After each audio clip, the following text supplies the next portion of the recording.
Welcome to Your Partner in Success Radio, a program that values the potential of knowledge, collaboration, and growth.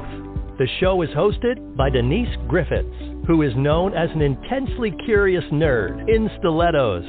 Each Wednesday, she is joined by co-host Ben Gay III, a renowned figure in the sales world. Ben is recognized for introducing The Closers, one of the most popular and powerful sales training materials ever produced. Having been mentored by Dr. Napoleon Hill himself, Ben has gained a wealth of knowledge on sales and life.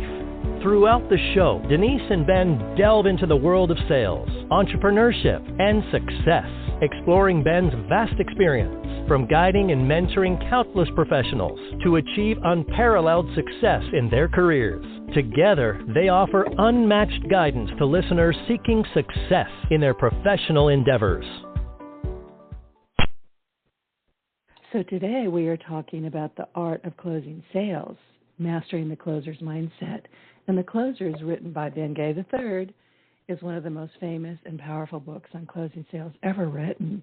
It's a comprehensive guide to the art and science of sales, closing, covering everything from mindset and communication skills to tactics and techniques.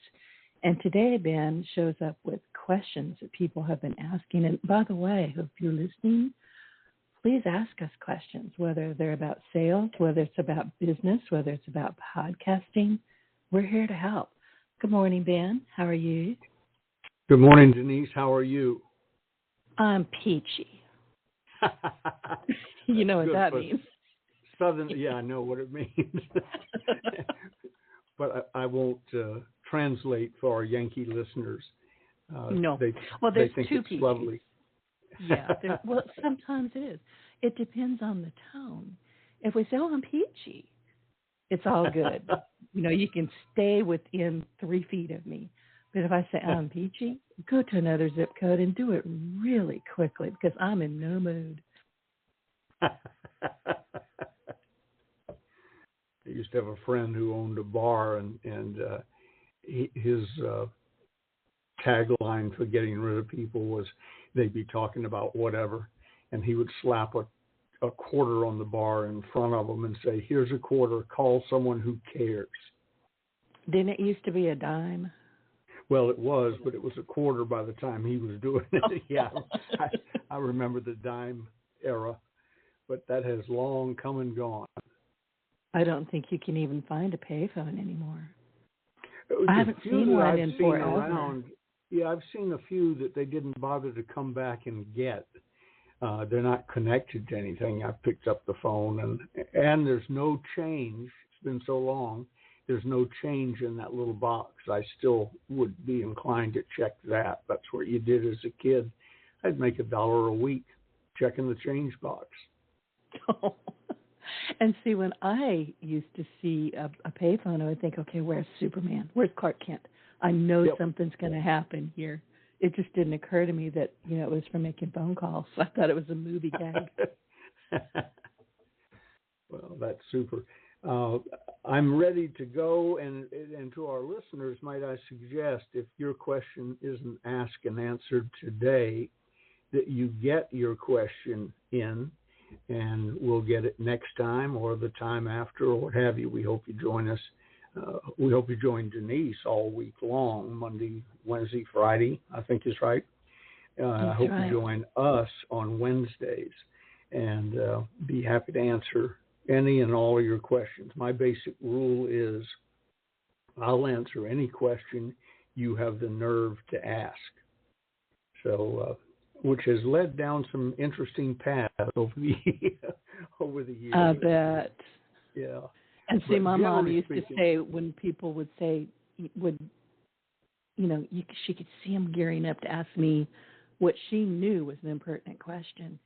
And she would just shake her head and say, don't do it. Don't do it. Oh, crap, they did it. Because I have no filters. And if you ask me a question, you're going to get the answer, and you may not like it. Yeah, you and I both share that. I frequently hear the answer to something that I've said as I say it. I tell my friends, whatever I say, you and I will hear it at the same time. My filtering device was killed at birth or something. but it doesn't. I never work had anymore. one. Yeah, I didn't have one. And you know what? I finally learned that I have to just fess up, get it out of the way, because what I'm thinking is probably going to come out of my mouth. So there you have it. It makes for a more interesting life. It does. Have to be fleet of foot. True. Well, the subject we were going to start off with today, based on a question, I have, as you know, a mentoring program, Mentoring Dynamics. I do for other people what Dr. Hill did for me when he was my personal mentor. And some of the most fascinating things come up in those conversations. You and I were talking before we came on the air about getting close to the action, getting close to the ground. And I mentioned that we had a guy who joined our shipping department, which has been in existence in various stages for about 40 years, and started saving us a good deal of money, several hundreds, if not $1,000 a month, by saying, hey, why do you do it this way? And the answer is, because we've always done it that way, because it's been going on that way so long, that's the way we do it. And the guy who's working there with you now was trained by the guy who came earlier, who was trained by the lady before that. And it just got passed down and down and down. And my favorite one is watching, like a checker in a grocery store, having to work with a setup that I know was designed by somebody who never checked groceries. So get down close to the ground when you're dealing with people. And the mentoring clients, the mentees, I guess they are, the mentoring clients do that for me, and that I've sort of been cruising along at high altitude for a long time, and then they'll ask a question. I think, God, I hadn't thought of that in a long time. And more importantly, I bet other people don't know or haven't had the opportunity to ask that. So the mentoring clients are feeding a portion of what you and I do just by asking great questions. And one of them, I won't make it the question, but I'll phrase what the concept was. It was along the lines of, Ben, you seem to know everybody and anybody, and so on. Does that make your life easier? And the answer was yes, but I don't know everybody and anybody because it just happened. Zig used to tell a story about when somebody got to the top of Mount Everest. A reporter said, well, how'd you do that? That's amazing. And Zig said, the guy never says, well, I was just out wandering around and here I am on the top of Mount Everest. It takes planning and malice and forethought and so on. My life has been filled with fascinating people from whom I've made a lot of money just talking about them. If you and I met somewhere casually and I discovered you were in business of any type, it wouldn't be 5 minutes before you'd hear me say something like, when I was working with the astronauts, Jim Irwin, commander of Apollo 15, said, fill in the blank. And that's an attendant. You worked with the astronauts. I just went up 10 notches in their esteem, on their esteem chart. Or Dr. Norman, Dr. Norman Vincent, who also worked for us, but Dr. Napoleon Hill, we were having lunch one day and he said, fill in the blank. And again, you go up about 10. If they know who he is, occasionally I have to explain who Dr. Napoleon Hill is, or Earl Nightingale, or any of the other good friends I had working with me Zig beside me. Or yeah, Zig, yeah. If you're in selling, you know Zig, if only by reputation. If you're not in selling, there's a very good chance you never heard of Zig. And so you have to sort of test the waters and make sure. I have an opening line in all my talks. I'm introduced, and of course they read the script they were given, so it always gets a standing ovation. I wrote a good script, a good introduction. And as soon as they settle down, they're about 3/4 of the way down into their chairs, I say, let's get this Bengay thing out of the way. And by their reaction to that, I can, one, tell their age. Younger people don't know about Bengay, the product, although it's still available in your local drugstore. They don't advertise as much as they used to. And if they laugh really loudly, I know I got them. They're in. They like that joke. We're in. It's the technique that Hal Holbrook, the old actor who just recently died, used when he did his Mark Twain presentation. He had memorized 9.5 hours of material and word for word of Mark Twain stuff. But he'd always walk on stage and do a little short vignette from Mark Twain, same one every time, because he knew the reaction he should get to it. And he would tell it, and if it was a strong reaction, super. I'm in with a group of Mark Twain aficionados, and he would reach back into his 9.5 hour vault of material and pull out the appropriate story. If they didn't laugh, then he might, or didn't react properly, then he might pull out a different story.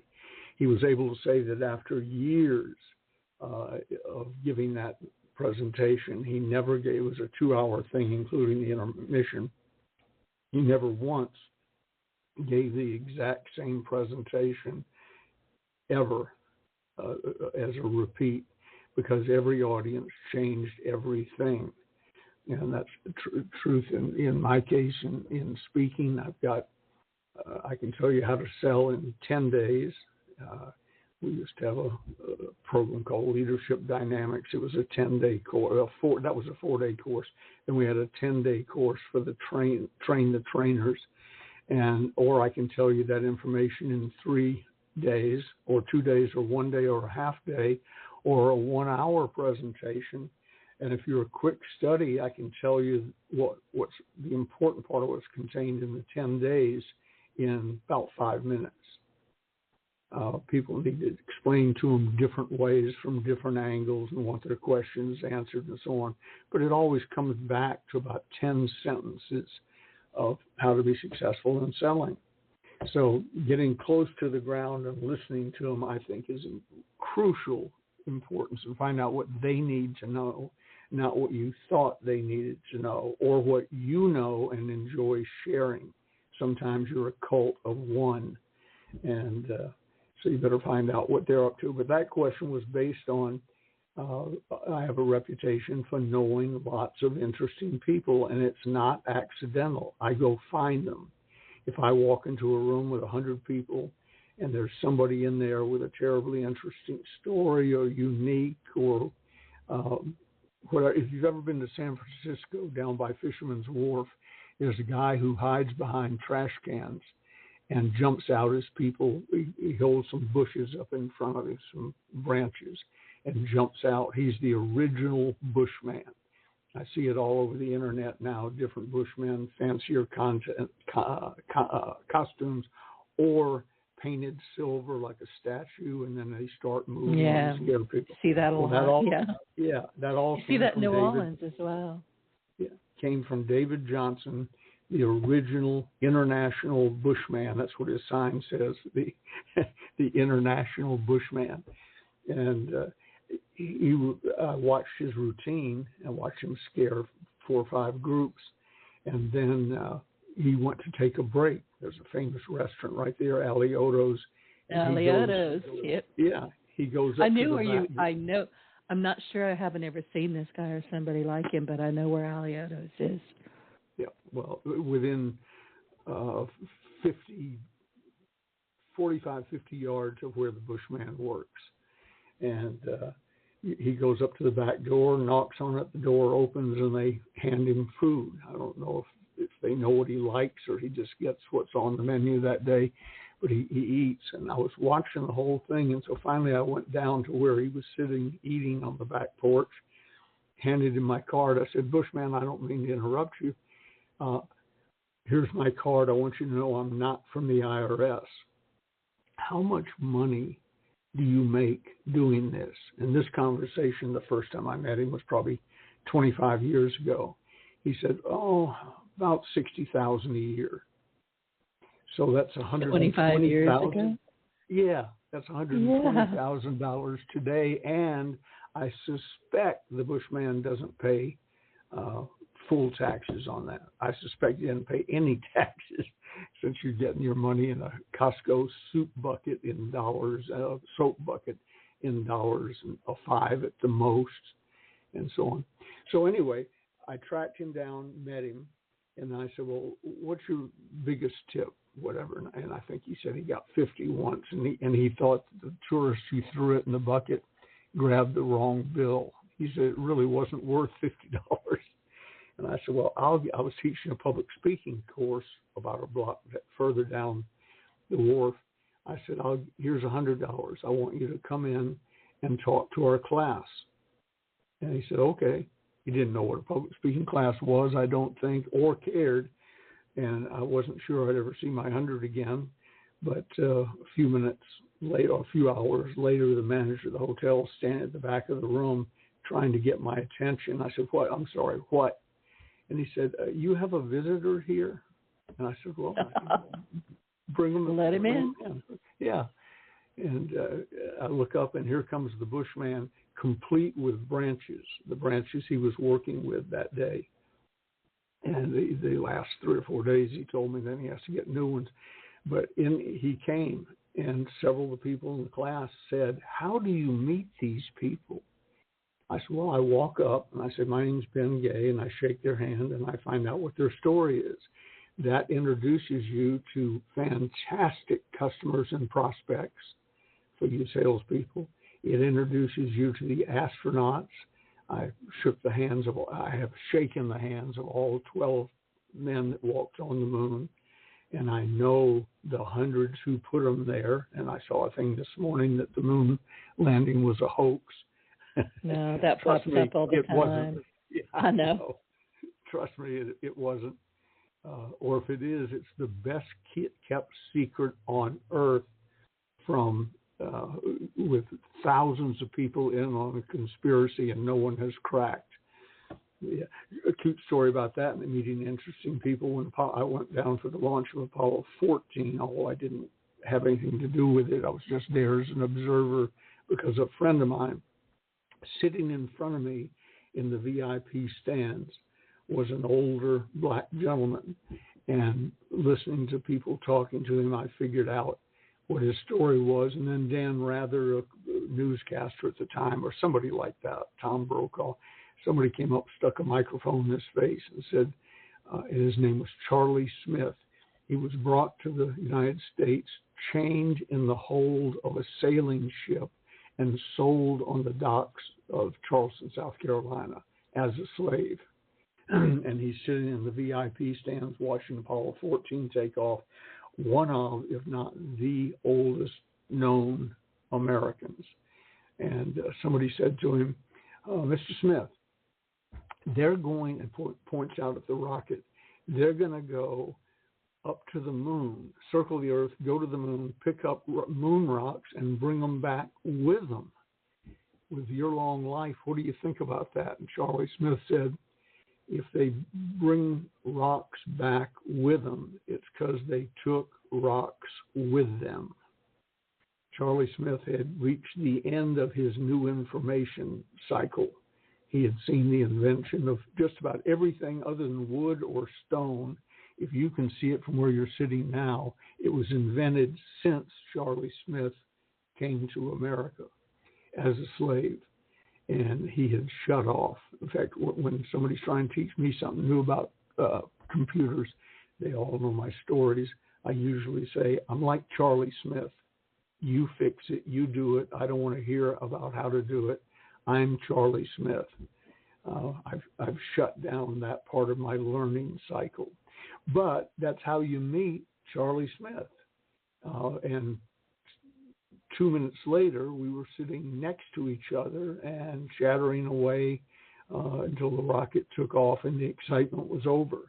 And that's how I met Zig, and I started in selling on the same, in big time selling. He was 18 years older, but we started in big time selling on the same day, having answered the same ad, and we went to a meeting together. That's how we met. That was sort of accidental. But the rest of them, I plotted and schemed. I find interesting people, connect with them, and get known, and I get known for that. I've had people who I barely knew introduce me to other people by saying, this is Ben Gay. He was the attitude coach for Apollo 15, 16, 17. That sticks in their mind. So I want you, salespeople, to begin building up some credentials by who you know. Meeting I was on just a few days ago, I told the story of when I came to this town. This town is Placerville, California, Northern California, where gold was discovered. I drove into this town having been a multimillionaire and gone broke. I drove into this town in a borrowed Mercury Bobcat. Driving a Mercury Bobcat was embarrassing enough. A borrowed one is even worse, with a nickel in my pocket. And I had to start making friends. So I did. Among things, I became a Little League coach.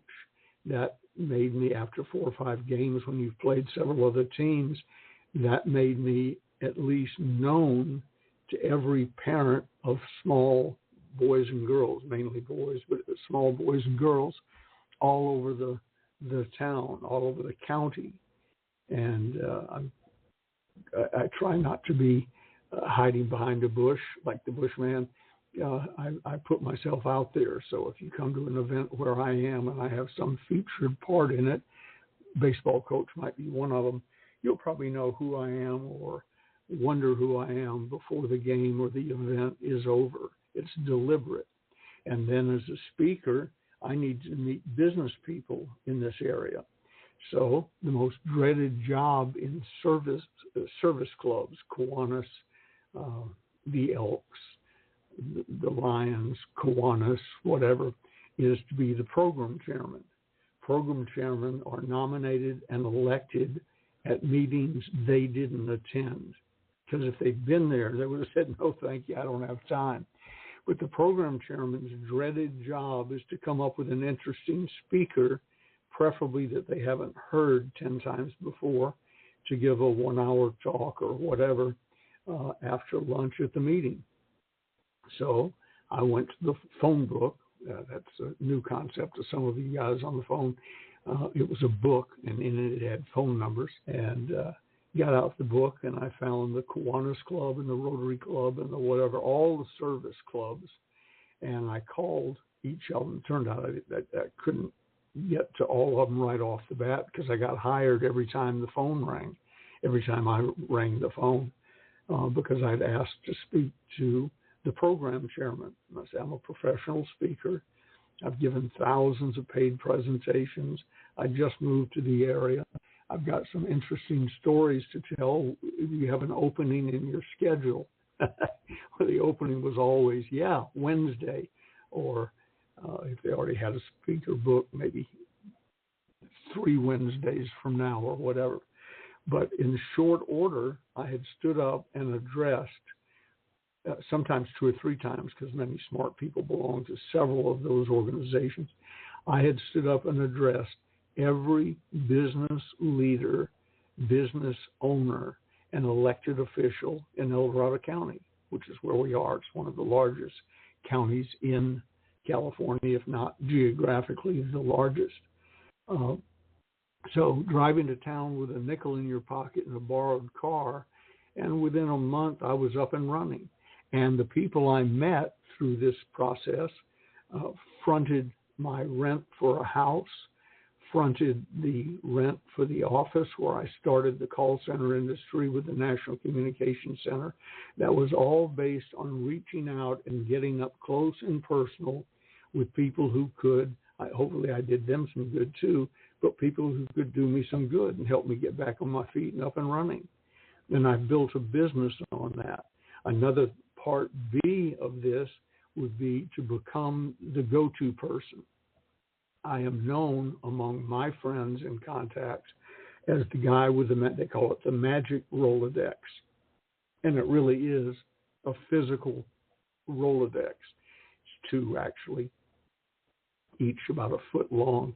And it's jammed with cards in which you are listed either alphabetically according to your name or your company name and or what you do. If you clean gutters, for instance, you're under the C's because I probably won't remember your name a year from now. And so I have my personal contacts, my business contacts, and so on. And because I have that reputation, people come to me to find out how to get something done, even if they know I'm not going to be the one. Ben, who would you recommend to clean your gutters if they're a local person? 10 seconds later, I'm reading them the name and phone number of the person that I use. Before he died, a friend called one day and said, "Do you by any chance know Ross Perot's phone number?"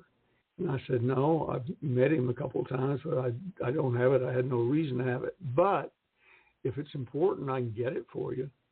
Would you really?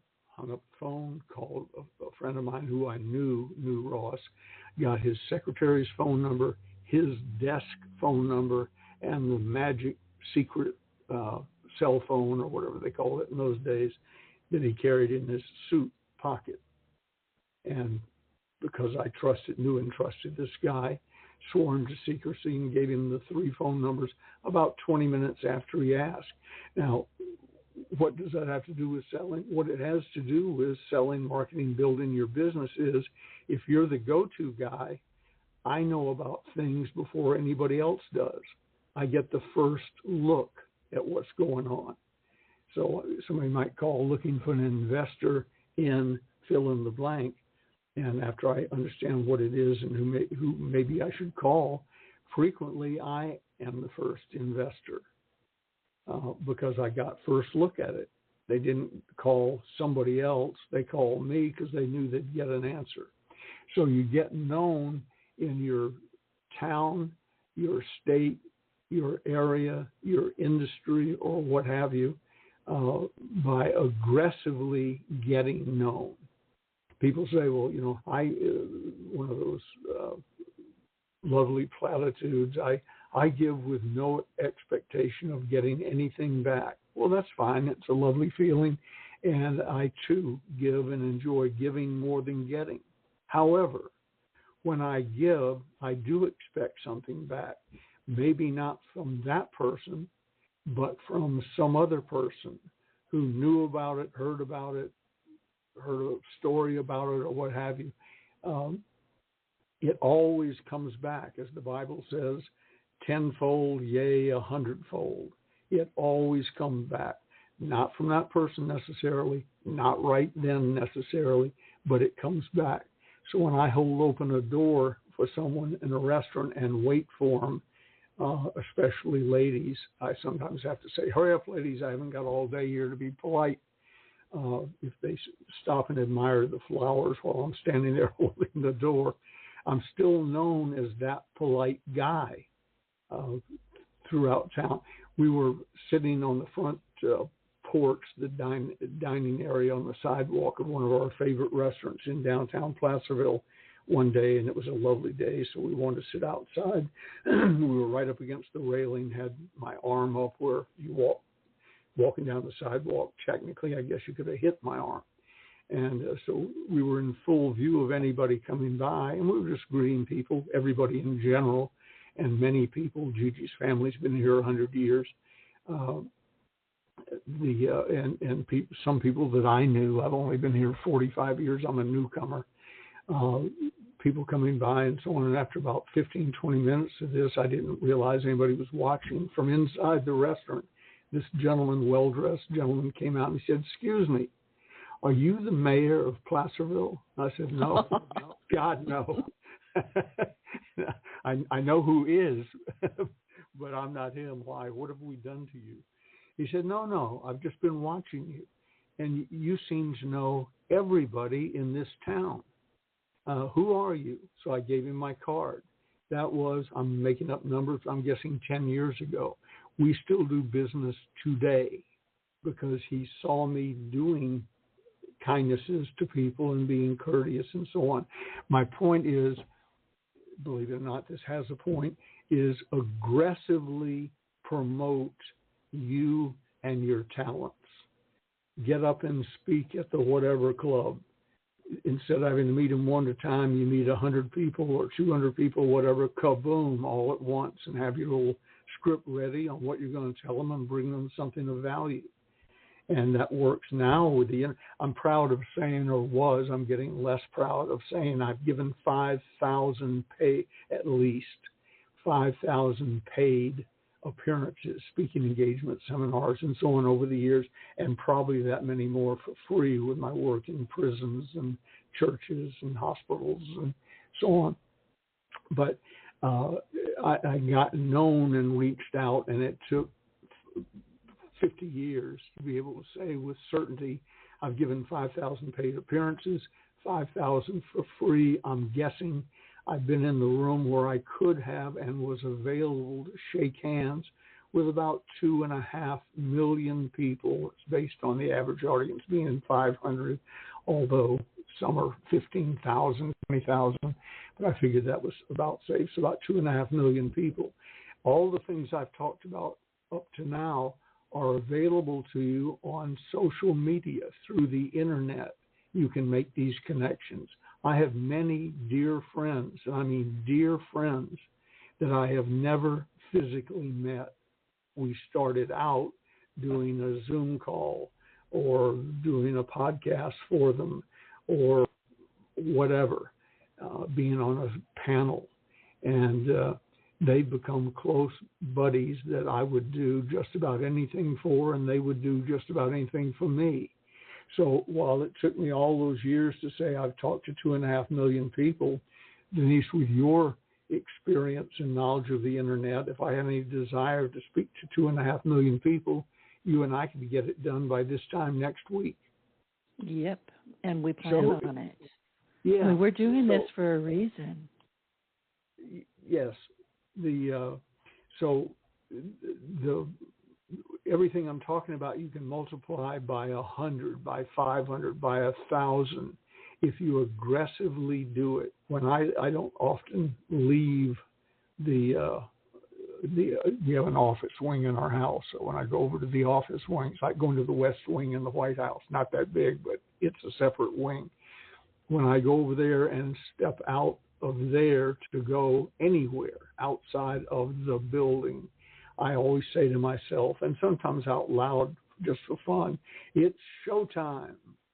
In other words, I'm being viewed now by somebody, a lonely old person in our neighborhood standing on the dresser looking out of the blinds, whatever. I'm on camera. I'm in view.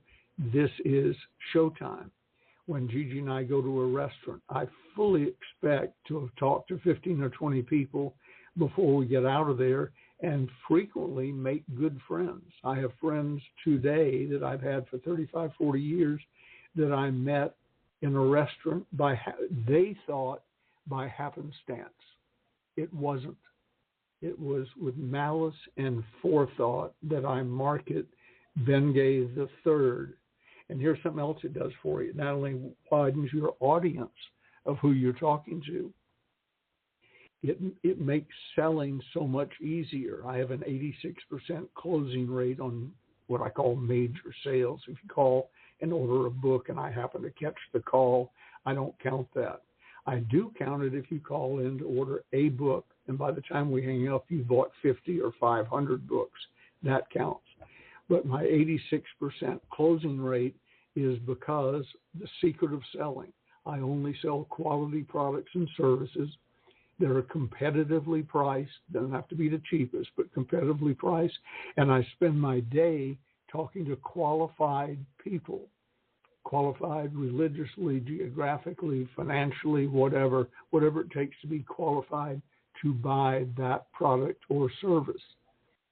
And I spend a little time getting myself set up as the resident expert in that call, so that when I ask my favorite closing question to you in just a second, that's where the 86% closing rate kicks in.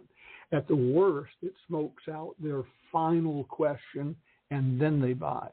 And that closing question, if you're inclined to take notes, folks, write this one down. And you get the whole concept in the Closers Part 2. It's not as famous as Closers Part 1, which has the kicks, the blocks, and the punches of selling. Everybody loves the red meat in it. But it's a more sophisticated book, and it's frankly a better book. But in the back of the Closers Part 2 is a chapter called Sales Infiltration.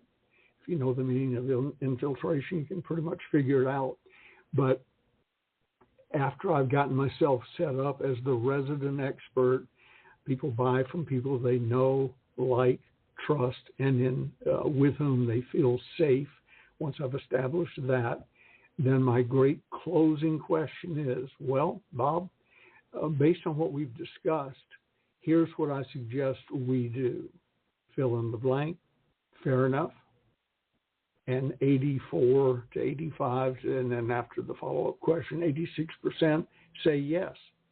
And the 14% who don't, casual investigation over the years, generally don't really object because they were qualified before I spent my time giving them a sales presentation. It wasn't an objection so much as it was a condition. They don't have the money. And that's fine. Someday they will, probably. So I treat everybody fairly, squarely, decently, by the rules, so that they'll come back. And I told a story the other day, Denise, I believe you overheard it. My first car was a 1936 Chevrolet that I bought for $50 when a neighbor got a new car and put this one out on the curb. And you car collectors on this call would love to have a 1936 Chevrolet for $50. I suspect now they're 15, 20,000 or whatever. But 50 when I bought this one was a fair price. A year or so later, I traded it in for a new Volkswagen, 1962 Volkswagen. There I am, underweight, remnants of acne, a flat top in a cheap suit, probably wasn't even a suit, sport coat and slacks. Trading in a car that I got. The good news is I got a $50 trade-in, so I was even in my cash outlay on a brand new Volkswagen, $1,842. And the guy, I think, thought he was doing me a favor to get me out of the old junker and into a nice car and so on. What he didn't realize was, and didn't handle it properly, he didn't do anything wrong, but he treated me like a broke young man instead of a potential prospect for the future. I then answered that ad with Zig and my running buddy, my business partner, Jimmy Rucker, and we took off. And rather quickly, we were making $40,000 a month in 1965, $66. That's $400,000 a month now.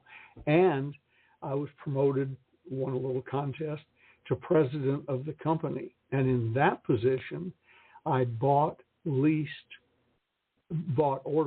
to give away over 600 luxury automobiles, Cadillacs, Lincolns, Corvettes, Rolls Royces, Stutz Bearcats, and so on, over 600. And 2 salesmen in California got all of that business because I was he one of them? The first guy was he? No, this guy, I don't know his name, but he was at Bill Spring Volkswagen on either Peachtree or West Peachtree Street in Atlanta.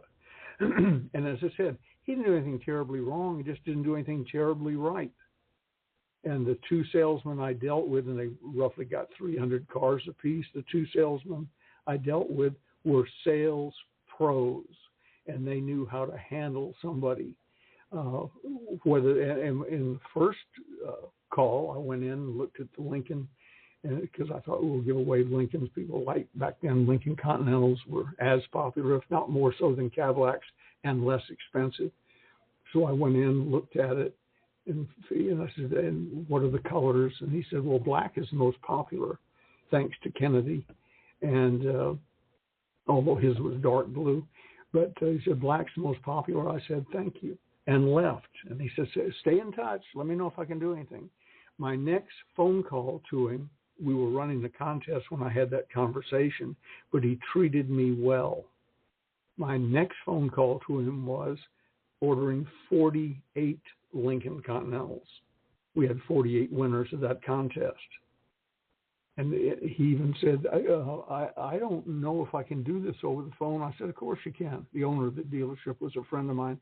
I said, go to Herc and tell him Ben Gay wants 48 Lincolns and ask him what to do. A few months later, he called me back. He said to get their shipping addresses. So, nice. 48 went to 300, and then we moved to this area, and I started a Cadillac promotion, and the next guy who treated me well got 300 Cadillacs. That's all based on promoting yourself effectively, aggressively, looking for people, getting up in front of the room, and it doesn't have to be about whatever you're selling. Just get up in front of the room and get known. In this town, I'm sort of a mixed thing. When I married Gigi, the deal was no local clients. If you come to Placerville, you see that wasn't a great sacrifice. No speeches within 50 of home. She knew my previous wife, and so she'd heard some of the stories. And Tahoe, South Lake Tahoe, 60 miles away, so it didn't wipe that out. And no local business. I'm going to tell you right now, I'm going to call Gigi. I don't know this story, so I need to know. Don't tell believe Gigi her. to. She's a liar. Tell her. Tell her to grab a cup of tea because Gigi's, we're going to chat. Gigi's my third wife. I finally got it right, and maybe they finally got it right. We've been together. We've been together about 30 years, been married for 25. The first two were about 10 apiece. But as luck would have it, when we moved to this area, the first person my wife at the time, Marcia, has now passed away, met was Gigi and her mother at the church my wife wanted to go to. We'd just been to a spot, and she felt the need to be in the church. We walked up the steps and met them. So I've known her for many, many years and finally trapped her. And then my second wife, by coincidence, went to school with Gigi. They grew up together. So she had two unfiltered people to go talk to. And therefore, yes, I'd love to marry you, but we have some rules we have to discuss. And we discussed them. In spite of those rules, everything I've told you in that today works terribly efficiently, but you have to aggressively do it. It's not something that just, you're a nice guy, so everybody ought to figure that out, or you're a pretty lady, so people ought to just be gravitate towards you. You not only have to build a better mousetrap, you have to aggressively promote the mousetrap, become famous, at least in your little world, in your industry, in your company, in your community, become famous. You know what I took, and thank you for that. You know what I took away from that story, Ben, about the first auto salesperson? Mm-hmm. That he hamstrung himself by not looking forward at potentials, possibilities, consequences of just looking at, if I can get this sale, I can buy a steak dinner tonight. He didn't go past that, did he? No, exactly right. And as I said, he didn't insult me. Neither did the lady who checked me out at Walmart 4 or 5 days ago. But he treated me like she did. She doesn't think I'm a big part of her future. And she's probably right. I could have been a big part of his future. He was just checking me out. $1,842. Thank you very much. Have the keys. Here's the keys. Have a nice day. And the next guy who treated me properly, I remembered. He treated me with respect. I didn't get any of the money, but I was raised in a reasonably well-to-do neighborhood 2 blocks out the front gate of East Lake Country Club in Atlanta. I knew how I should be treated. That's how I saw people treated all the time. I knew the chairman of the board of Coca-Cola, 4 or 5 of them in a row, because with that thing came membership at East Lake. So I grew up around those people. And if you treat me less than with respect and kindness and so on, I notice it. It's like, that's not the way I was raised. And the 2 car salesmen we were talking about must have been raised properly by somebody, because they treated me with respect. And the first guy had no way of knowing what was going to happen. And the second guy I knew I'd been successful in the past, but he met me after I'd gone broke and was recovering. So any stories he heard might have been negative, but he treated me like I was a big deal. And to him, I became a big deal. Again, I'm scribbling and I'm taking away and I'm scribbling it all down. But what I'm hearing from you, Ben, is that your personality that you know your worth. And more important than that, you know what you bring to the table, what value you bring to the table. So when you're talking with people and you're on the ground, like you said at Walmart, and you're watching and you're observing, you're squirreling all that away. But you're also saying, listen, this is what my value is. This is what I can bring to you, whether it's on a podcast or in Walmart or wherever I'm at. I have value, and I'll share it with you, but you have to treat me right. Yeah, exactly right. And it's probably easy for you. I have a high school education, barely. My father said they did it on height. When I got to 5'10", they handed me a diploma to get rid of me. It took me 3 attempts to get through high school. I got thrown out of the first school I went to, a public school. My father had a little money, so I went to a private school instead of reform school. I got thrown out of there and went back to my original high school and graduated barely. I then went to college, and I was elected, because of what I'm talking about, get known. I was elected president of my freshman class. But I was never sworn in because the inauguration was 3 weeks after the election, and by that time I dropped out. So I have nothing going on in my life except being raised reasonably properly than anybody else has. And for those who might have stories about, but you don't understand, my business for the past, since 1965, has been working with people who didn't have it. Primarily, 95% of them didn't have it. And I taught them in the longer form what I'm trying to share today. And many of them have gone on. I have a book right here on my desk called Don't Let Your Past Hold You Back by Lamont Bowen. And I've told you about Lamont before. He's your son, right?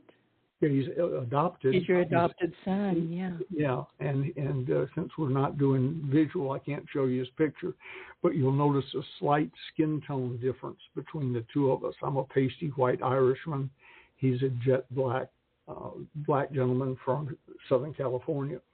We met when he came to my public speaking class at Lompoc Federal Penitentiary. He was 19, working on a, I think, 10-year sentence. And scared to death. And he came up and whispered, Mr. Gay, can I go in there? I'll skip over some of the details, but I brought him into the public speaking class at the front of the room deliberately, introduced him to the class, and said, Lamont will now talk to you. And he's not going to have much to say, but I want him to have the feel. He got a standing, he didn't have much to say, he didn't have much inventory, but he got a standing ovation when he was finished. He was a high school dropout. That's assuming he dropped in, and I can't prove that. And today, we guaranteed his college loan. He decided he wanted to get his GED. I helped him get that, then guarantee his college loan. Then he called and wanted me to guarantee his law school loan. Pardon me. And in neither case have we ever had to lay out a dime, just our signature. I believed in him that much. And then he called few months ago, I think, not too long ago, and said, Dad, I've got another favor to ask. I said, how much is this one going to cost? And he laughed, and he said, nothing. This is a letter of recommendation. I'm up for a federal judgeship in a new juvenile court they're setting up at the federal level. Can you imagine going in front of Judge Bowen and saying, well, Your Honor, you don't understand. I had a rough start. Lamont was in a gunfight with his stepfather. And as Judge Bowen, I would just love to be there when somebody does the whining, but you don't understand. I do understand. I've been there. I have friends who've been there. I've helped people go from milk truck driver at $600 a month to $360,000 a year back then, over $1 million a year now, by just changing their attitude and sharing with them some of the things we've talked about today. It's magical, but it does require what Dr. Napoleon Hill was always beating into my head: action. You must take action. You know, the journey of 1,000 miles starts with a single step. It's true. Putting these things into practice might mean just meeting one additional person before the day's over that you wouldn't have otherwise met, giving them your card, talking to them, setting up some reason for them to be back in contact with you. It might be the program chairman at a local service club that will let you come talk about something that would be of benefit to them. And while you're doing it, you get to mention that you are a salesperson with the XYZ company selling great products, and that you will personally guarantee any business they do with you. You touched on something a minute ago, Denise, reminded me. People say, well, you know, why should I buy this product versus it? They're almost the same, and they're roughly the same price. And my answer always is, with this product, you get me. Mm-hmm. There's not another product on earth where you get Ben Gay III. This is it. You get me. If you want to get somebody who will duck your phone calls and so on, and forget you as soon as the check clears the bank, you don't need me. But if you want somebody like that, here's my business card. Let me flip it over and write my personal cell phone on the back. That rings in my pocket. Nobody else can offer you that. And see, this, what you just described, is why you and I are doing this podcast. I've been doing this podcast for 15 years. I have never had a co-host. I've had, people offer, and I was like, oh, thank you. No. And then your hand went up. I went, Ben, and you called me, do that. And off we went. I mean, it was that easy. Yeah, and we didn't have follow-up calls by I can't speak for your side, but we didn't have them by accident. I told you at some point, I don't want to build a podcast. I don't want to be tied down 5 days a week or 2 days a week.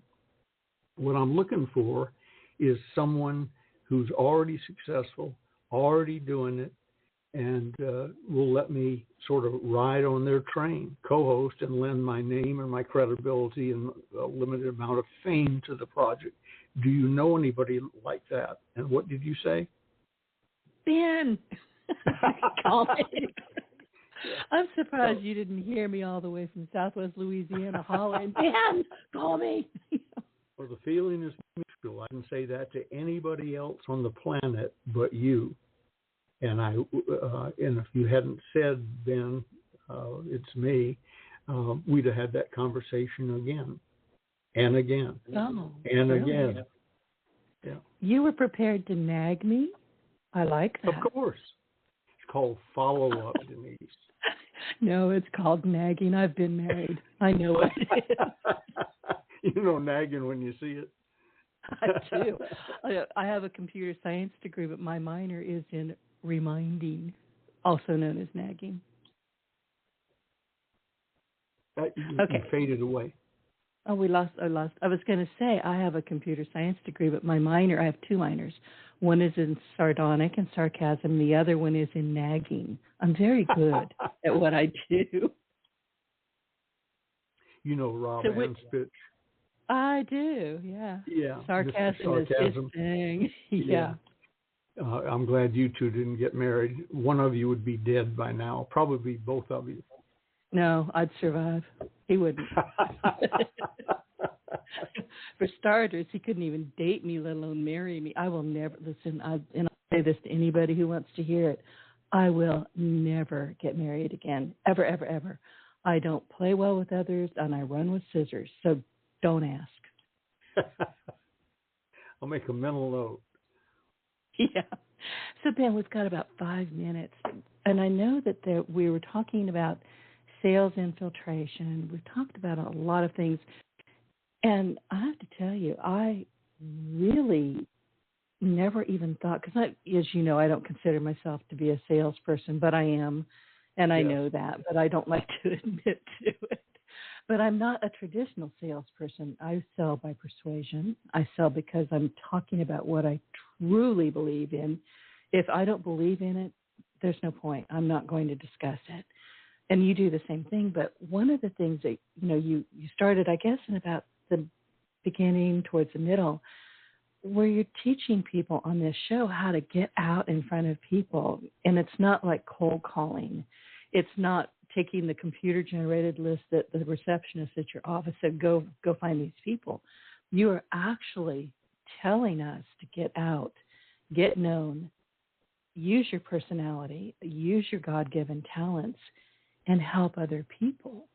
And that's, I don't think what people are really being taught these days, is it? I don't know. I mean, I don't know what's going on, but it doesn't sound like it is. Well, among the things that slow them down in that area is the number one site I've read. I always distrust studies, especially if they quote Harvard, since everybody uses Harvard when they're trying to justify their belief. But I've read many different studies that said, all concluded, the number one psychological fear that people have is fear of speaking in public. Right. Yeah. Ahead of death by fire. Over the years, I have become 10,000 presentations. I've pretty much conquered that, but I have some jitters before I go on, especially with small groups. If it's 1,000 and up, 15,000, 20,000, I can't wait to get on stage. I'm more at home there than in my living room making small talk with Gigi's relatives. I just can't wait to get on stage. But small groups still bother me a little bit. I did a tour in Norway, and one day was 15,000 people, all of their distributors. And the next day, as a favor, the gentleman who sponsored it took me to a junior JC's meeting in some building that wasn't terribly impressive, and there were 15 of them sitting around a U-shaped table. And I thought, oh, my God, I don't know if I'll get through this or not. See, a big crowd will save you. Somebody in there thinks you're funny or the joke was funny, and they'll start laughing, and that triggers a few other people. Out of 15,000, if you get 500 to laugh, you look like you're a hit. So I love bigger crowds. But if that fear is in you, well, that's easier said than done. I can't get up in front of the Rotary Club and talk about anything. Yes, you can. I couldn't either when I started. 10,000 appearances ago, 5,000 of which were paid for. Yes, you can. In my case, I just got up and started talking briefly, 5-10 minutes, about what I'd done that week, because I was talking to fellow salespeople about how to be successful, and we were being successful. But if that's a problem for you, there's Toastmasters. Costs almost nothing to go. Join Toastmasters. If you've got a little more money and time, join Dale Carnegie's public speaking class. Go to Charm School if you have to. Everything we've been talking about is a learned skill. Comes easier to some people. Zig Ziglar came out of his mother's womb laughing, giggling, and telling jokes. I'm convinced. We weren't all that way, including me, but you can get very good through Toastmasters, Dale Carnegie. If you see that I'm having a public speaking class, I do a few from time to time, join up. We're about out of time, so I'll quit hogging the microphone. We are. Get on podcasts. Listen, podcasting is a form of public speaking. Sure. And I get nervous Monday, Wednesday, Friday. With you, I don't, because I know you so well. But every Monday and every Friday, I get a little bit queasy, believe it or not, and I've been doing this for 15 years. But I came across years ago, it was a TED Talk by Amy Cuddy, and it's about body language. And she did this thing where she'd stand up, and she'd put her hands on her hips, and she'd do the Wonder Woman pose. Then I do that every time I'm going on my podcast. I'm Wonder Woman. I can do this. Yep. Listen, tell everybody what we're going to be talking about next week, if we have anything yet, and where can people find you? Well, next week I'd like to get into the closers part 2 a little bit. I'll be teaching from it. If you don't already have your hands on a book, get one, and you can get one with special pricing and free shipping at stores with an S on the end, stores.ebay.com/Ronzoni Books, RONZONE Books, BOOKS. They'll ship it out to you the day they get the order, signed and dated, and everything we offer comes with an unconditional, no questions asked, money-back guarantee. Excellent. And I have been building or rebuilding my personal website, DeniseGriffitts.com, which has morphed into the Denise and Ben website. It's all about what we are doing. And it's not quite ready yet, but there will be links to the book there. There's going to be links to every podcast that we have put out to date. And, other really fascinating information, if I do say so myself. So don't go there today because I'm still working on it, but it's DeniseGriffitts.com, and then you can find Ben. Ben, do you want to share your phone number if people want to directly reach you? Sure. 530-409-0080. Better yet, preface that call with a notification in my email that says you're going to call and what the subject is and so on. And that email is B as in boy, F as in Frank, G as in gay, the numeral 3 at directcon.net, direct, DIRECTCON.net. Perfect. That information is also on the brand spanking new DeniseGriffitts.com. Ben, thank you. I will be really looking forward to our chat next week. So have a terrific day. Same to you, Denise. A joy working with you. Gigi sends her love, and we love you. I love you guys, too. Talk to you soon. Bye. Get your voice heard. If you would like to launch your own far-reaching podcast, contact Denise Griffitts at yourofficeontheweb.com and go to the podcast tab.